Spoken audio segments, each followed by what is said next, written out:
NAB وکیل کی بات درست ہے کہ سپریم کورٹ کے ارشد ملک کیس کے فیصلے میں آبزرویشنز کافی مضبوط ہیں. وہ درخواست اگر نہ بھی ہوتی تب بھی اگر وہ فیصلے ہمارے سامنے آ جاتا تو ہم اس کو ملحوظ خاطر رکھتے.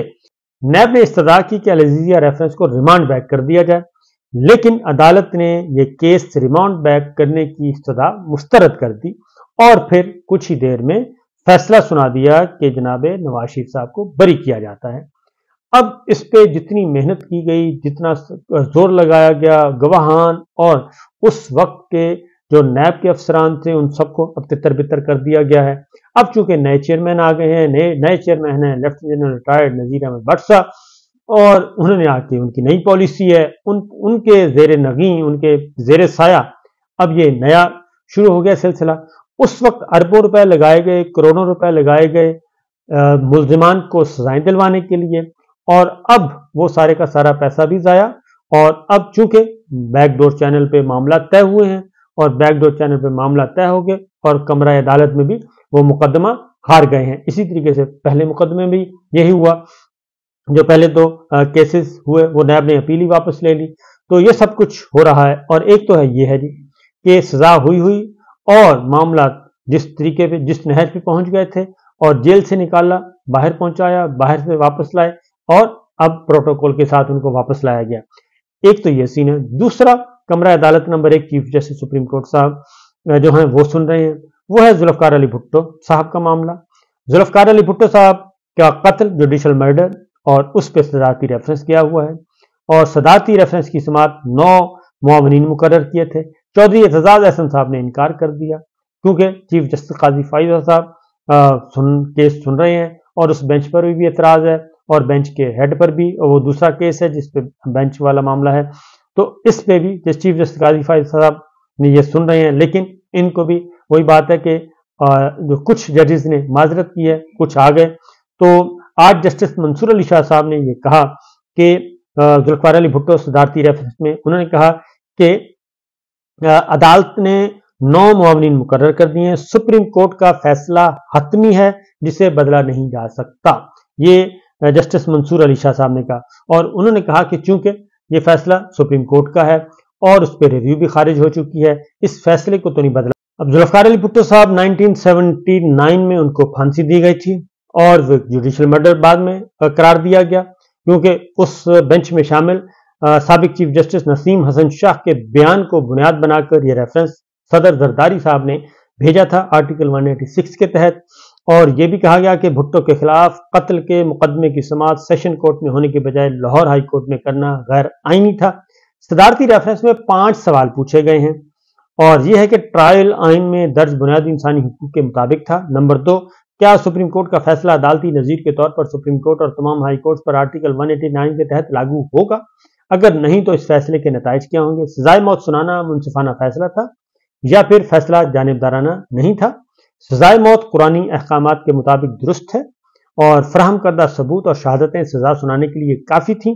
یہ سوالات اٹھائے گئے ہیں اور اس کی سماعت اب جنوری کے دوسرے ہفتے میں رکھی گئی ہے اور جس کی اب روزانہ کی بنیاد پر سماعت ہوگی.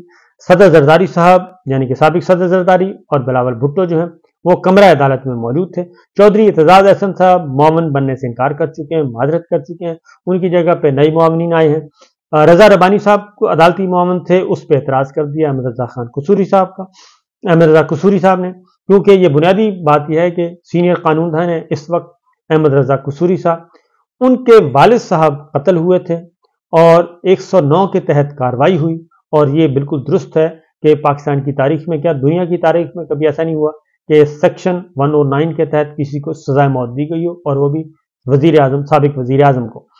تو بلاول بھٹو نے کل یہ کہا کہ جس شخص پہ بھٹو صاحب پہ الزام تھا، ان کے یعنی کہ اپنے نانا کا نام کر لے رہے تھے کہ ذوالفقار علی بھٹو صاحب پہ جس شخص کے قتل کا الزام تھا وہ شخص تو کمرہ عدالت میں اب بھی موجود ہے. تو یہ بات تو درست ہے. تو الزام تو یہی تھا کہ قاتلانہ حملہ تو احمد رضا قصوری پہ ہی ہوا تھا، لیکن ان کے والد صاحب کا قتل ہو گیا تھا اور انہوں نے ہی FIR درج کروائی تھی، انہوں نے ہی کیس پرسو کیا تھا. بہرحال یہ بڑا ٹیکنیکل سا مقدمہ ہے اور اس میں یہ بات درست ہے کہ یہ سزائے موت تو کم از کم کہیں بھی نہیں بنتی تھی جس طریقے سے ان کو سزائے موت دی گئی ذوالفقار علی بھٹو صاحب کو. تو اب دیکھتے ہیں کہ اس کا فیصلہ کیا تھا. لیکن جو اس وقت کوشچن آ رہا ہے، فرض کریں یہ بھی ثابت ہو گیا، کیونکہ جب ججز خود ہی اقرار کر رہے ہیں کہ جوڈیشل مرڈر ہے تو اس کے بعد پیچھے رہ کیا جاتا ہے. اور یہ بھی بات درست ہے کہ ان کو سزائے موت بالکل غیر آئینی اور غیر قانونی طریقے سے دی گئی، اس میں بھی کوئی شک نہیں ہے.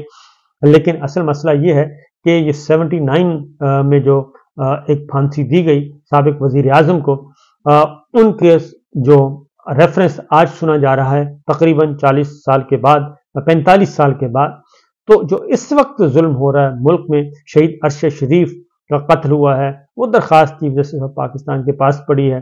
ان کی والدہ، ان کی اہلیہ، ان کے بچے اپیل کر رہے ہیں کہ ان کو انصاف دیا جائے. وہ درخواست تو نہیں لگائی جا رہی، جو کہ ان کے لواحقین بھی موجود ہیں، اور قتل کو بھی ابھی 1 سال اور کچھ مہینے ہوئے ہیں، اور اس میں FIR بھی موجود ہے، سب کچھ موجود ہے.